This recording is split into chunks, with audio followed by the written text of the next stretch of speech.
these were the sons of God. I mean, these were the children of the sons of God. I think there was an attachment there. And just knowing how much knowledge that these sons, the giants, had, mathematics and, Yeah. learning the course of the moon and the 18-year cycle and the movement of the stars and planets and the movement of the sun. And all those secrets were taught to the Amorites by the sons of God, who they weren't supposed to relay those, but they did. Do you believe they had some of it was instinctual because of their, that Lineage? Yeah, the other half of their bloodline was angelic. It could be because, I project that when we're talking about the Amorites and we're talking about the skulls that they find in England and the British Isles and what they find over here are so completely different than modern man. That includes that many of them didn't have a coronal suture. Yeah. Yep. So, you have one that goes down vertically Sagittal. down your skull, Yeah. and then you have another one that goes laterally on each side. The lateral one, a lot of them didn't have that. Mm-hmm. And they had the bulging eye ridges, and they had the sloped skull, and they had the massive jaw, and some of them had 6 fingers, and some of them had double rows of teeth, and some of them had horny protrusions coming out of their skulls. Is that we're looking at a completely different species of man. Yeah. And this is basically you're saying that this is what we've dug up, right? This is the evidence. These are all the reports. Yeah. This is like You're not just making this up. These are thousands and thousands of reports. And we've seen those skulls in Lovelock Cave. We did an episode on that. And those things, when there was a museum there, they had those big eyebrow ridges. And then big ridges, yeah, huge eye sockets. Yeah. The Lovelock, what you're talking about there, had an occipital bun in the back of his head. That's a bony protrusion that we mostly associate with Neanderthal. But they had it. And even in Mount State Park, there was a tomb that they dug up, and these skeletons were in it, and they were all big, and they all had occipital buns. So I looked everywhere. I looked at every Native American skull that I could get my hands on. So Crania America, where all the different tribes, they had pictures of their skulls. I know that's not PC these days, but I was looking for an occipital bun. I looked to try to say this could have been this Native American tribe. They had these physical attributes, and I just couldn't find it. But I can go to England and find it in their burial mounds. Yeah. Occipital buns, brow ridges, all of that.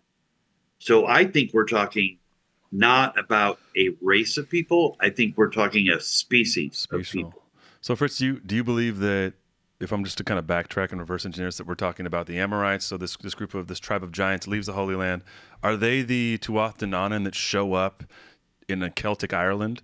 And then do they go, or are we talking about people, do you think that's the route? Or do you think they go, the Phoenicians, they just transverse the Pacific Ocean, end up in North America, and some of them end up in the UK, some of them end up in Gothic Germany, and you have this diaspora, which is, both could probably work, but the similarities are striking between what you're showing here in the Newark earthworks and also the mound work, the geometry, even the geometry of the Serpent Mound, right? It's solar and lunarly aligned. It predicts solstices, does all these things. We see the exact same stuff in these some megalithic and some post-megalithic sites that we find in the UK and across sort of that region as well. Do you think that's the way it went? Like they leave, some go here, or do you think they leave and they sort of stop off in Ireland and they end up in what's now the United States? Well, I think they already had colonies there. Okay. So when they leave the Middle East, some are in England. And then right around that 1200 BC is when we start having the Celts moving into the British Isles. Yeah. Now the Celts are going to adapt this pre-existing religion, and that's going to be what we know as the Celtic religion today.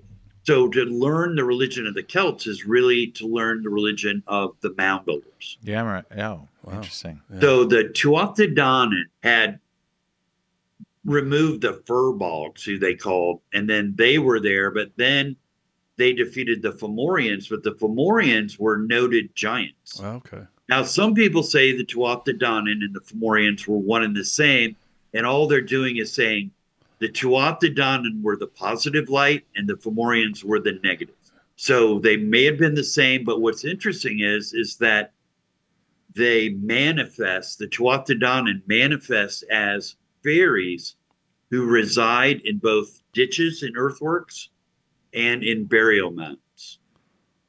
So are they the same? Are they different? Kind of doesn't really matter. What we can get from that is May 1 associated with them, and fairies, which might also, we can throw in cryptids with that, and the Celtic religion being associated with that now we're going to find in the Ohio Valley, and the association of fairies being spotted at some of these burial mound sites.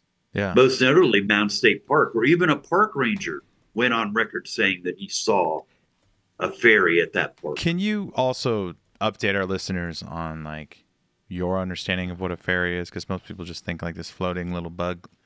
And we did, episode 59. You have a book on fairies. We did go through it like extensively, so we can go back and get a full cup of that. But because we're talking like a race of pygmies as well, which Luke loves to point out that I love. Yeah, the pygmies are different than the fairies. Yeah.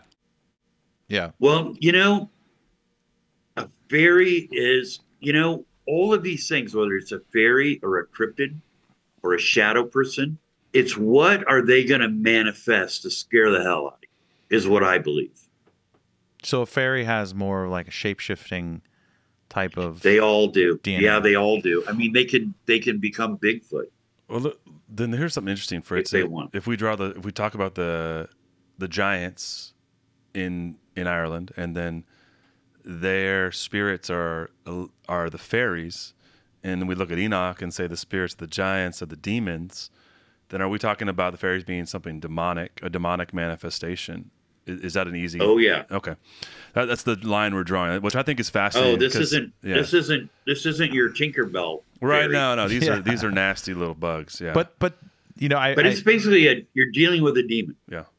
Yeah, you're dealing with, whether it's a cryptid, Bigfoot, any of that, shadow people. Those are all demons. Do you believe there are some physical species of these things though that are more like, like a race of giants or something, where they're mostly a physical being with maybe some supernatural to it, ability to sort of bend the laws of what we can do? Because clearly, like the stories of Bigfoot is they can communicate telepathically to you. They leave footprints, but they leave footprints, and they leave hair, and they leave they have scat. It's bizarre. Like it seems like some are more like skinwalkers, and they can kind of shapeshift and turn into things. And then some of them are like more on the biological side.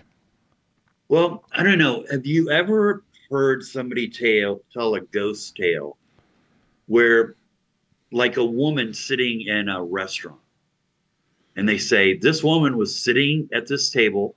Yeah. She was real. She was a real woman. And I turned my back, looked back, and she was gone. Yeah. But she looked real.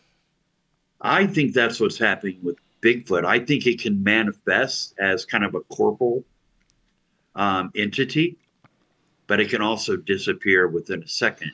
Yeah. I'm not a huge researcher of Bigfoot, so I'm going to put that out there right now, because I don't want to step on anybody's toes that are out there. Okay, Fritz. That's a hot topic on our show. Yeah, just trying to bag them a Bigfoot out in the Oregon forest. But